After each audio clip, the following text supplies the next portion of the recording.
You know, the original Mummy film from 1932, it's a very good film. It was directed by Karl Freund, shot by Charles Dumas. It is a densely atmospheric film, more about mood than visceral, punchy fights. It is not unlike the original 1931 Dracula in this respect. Actually, it has been accused of being a bit of a copy of that in some film circles.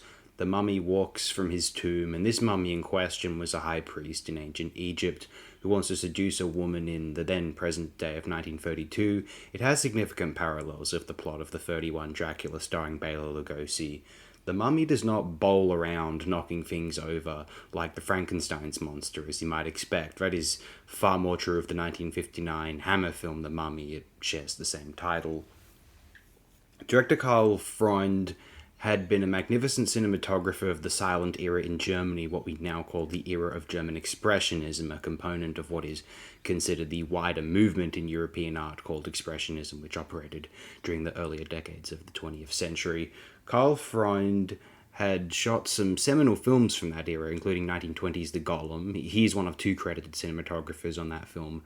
1924's The Last Laugh, 1927's Metropolis, one of two credited cinematographers, again, one of four credited cinematographers on that same year's Berlin, Symphony of a Great City. And then Freund was not only credited with shooting the original 31 Dracula, just aforementioned, which had been directed by one Todd Browning. There are many claims that Browning was absent, or effectively so, for much of that production, and that Freund deserves a director or co-director credit for the film overall.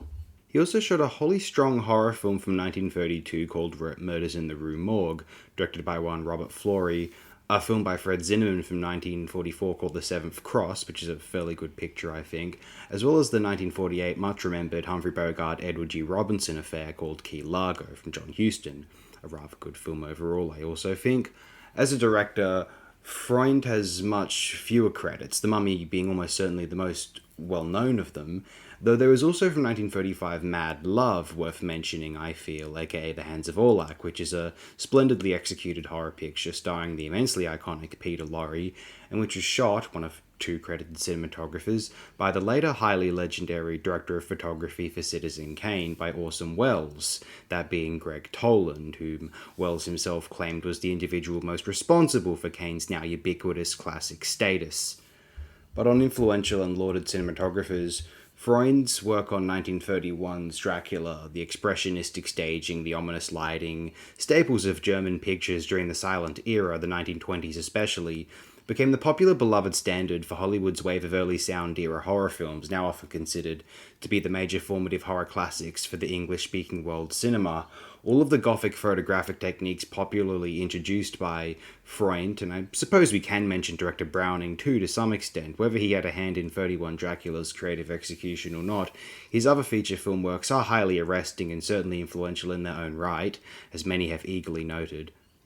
For the 1931 Dracula, assists in it being one of the most sheerly influential films ever made, maybe even in the top 10 of them.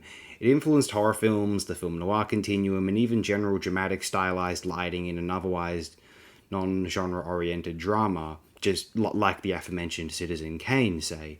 But also, on top of this, Freund is also credited, particularly where 1924's The Last Laugh, directed by the immensely legendary figure known as F.W. Murnau, is concerned, of what is called the unchained camera technique. To quote a very small Wikipedia article, just for the sake of pure convenience, the unchained camera the unchained camera technique, Entfesselte Kamera in German, was an innovation by cinematographer Karl Freund that allowed for filmmakers to get shots from cameras in motion, enabling them to use pan shots, tracking shots, tilts, crane shots, etc. The technique was introduced by Freund in the 1924 silent film The Last Laugh and is arguably the most important stylistic innovation of the 20th century, setting the stage for some of the most commonly used cinematic techniques of modern contemporary cinema. That is all sourced, end quote. That is all sourced from, the only source on that article is an article in the publication Cinema of the World from 2015, the article being on the subject of that film, Murnau's 1924 feature, The Last Laugh.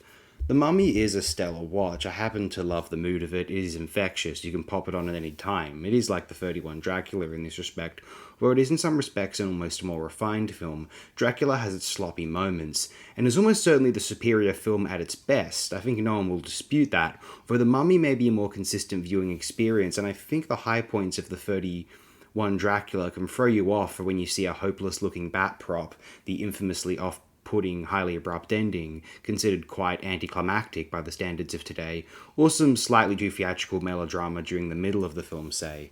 The Mummy is more concise and engaging by comparison, even if it doesn't quite rise to the highs of the 31 Dracula's greatest scenes. The whole section of the film set within the simply godly set of Dracula's castle is among the finest stretches of cinema ever composed, surely. Actually, one William K. Everson wrote in a book he published in 1974, quote, "One must regard The Mummy as the closest that Hollywood ever came to creating a poem out of horror," unquote. And I can see what he means by that. The heavy dialogue, the considered pacing, the haughty themes out of a Byronic era romantic poet. One can't help but get vibes of the Percy Shelley text Ozymandias, possibly.